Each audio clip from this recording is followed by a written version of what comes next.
Welcome back to another technical deep dive here in the debug zone.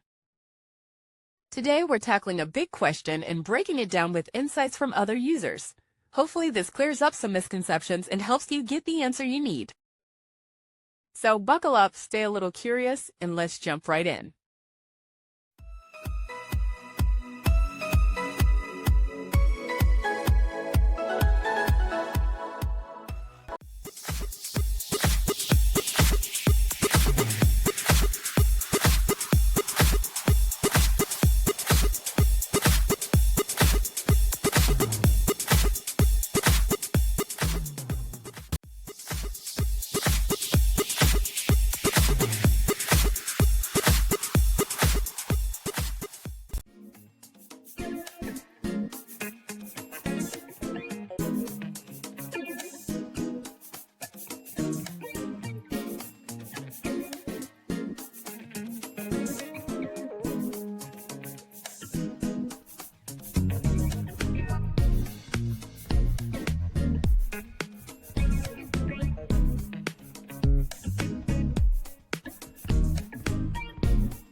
And that's a wrap.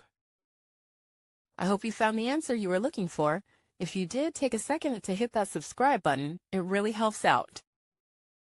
And let me know in the comments which solution worked best for you. See you next time in the debug zone.